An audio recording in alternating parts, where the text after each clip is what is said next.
사랑하는 성도 여러분, 성경 묵상 시간입니다.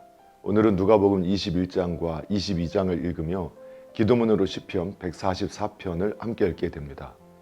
누가복음의 내용을 살펴보면 누가복음 21장의 서두에는 가난한 과부의 헌금을 보시고 예수님께서 그 과부를 칭찬한 내용이 나오는데, 이 부분은 앞장 20장의 서기관들에 대한 책망 내용과 연관이 됩니다.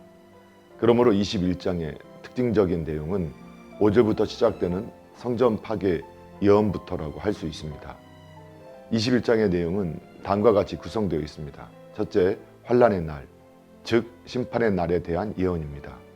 이는 고통과 치욕 그리고 심판의 환난이 임하는 날입니다. 둘째, 예루살렘이 함락되리라는 예언입니다. 실제로 예루살렘은 주후 70년 로마 군대에게 포위되어 함락되게 되는데, 많은 사람이 기근과 전염병 그리고 군대의 칼에 죽임을 당하고 성과 성전은 철저히 파괴되었습니다. 셋째, 예수님께서는 자신이 이 땅에 다시 오시리라고 말씀하셨습니다. 그런데 예수님 재림 이전에는 징조로서 곳곳에 거짓 선지자들이 일어나서 세상을 미혹하고 예수님을 믿는 자들은 핍박당하게 될 것입니다. 이에 대해 예수님께서는 성도들이 악에게 지지 않으려면 깨어 기도하라고 가르치셨습니다.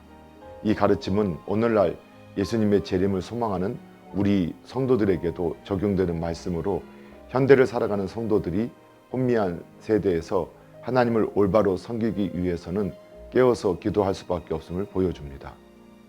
누가복음 22장은 예수님을 죽이려는 산헤드린의 음모와 가룟 유다의 배반 내용으로 시작됩니다.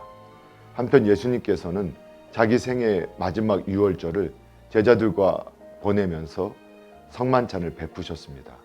그때 예수님께서는 제자들이 앞으로 해야 할 일과 베드로의 예수님 부인을 예고하셨습니다. 때가 온 것과 앞으로 닥칠 순환이 얼마나 고통스러운지를 아신 예수님께서는 자신의 간구를 하나님께 드렸습니다. 그러나 결국은 자신의 뜻을 버리고 하나님의 뜻에 따르기로 결심하셨습니다.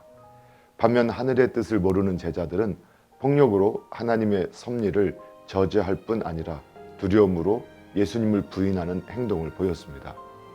교만과 탐욕으로 가득 찬 관원들과 산헤드린 공회원들은 예수님을 비웃으며 심문하였습니다. 그러나 예수님은 분명히 자신이 하나님의 아들임을 말씀하셨습니다. 이 같은 22장의 내용에서 우리는 아무도 예수님께서 어떤 분이신지를 몰랐음을 알 수 있습니다. 이처럼 오늘날 우리 성도들 중에도 예수 그리스도를 잘못 이해하는 사람들이 많습니다. 그러나 그분이 어떤 분이신지를 아는 자는 결국 그분의 뜻대로 사는 자가 될 것입니다.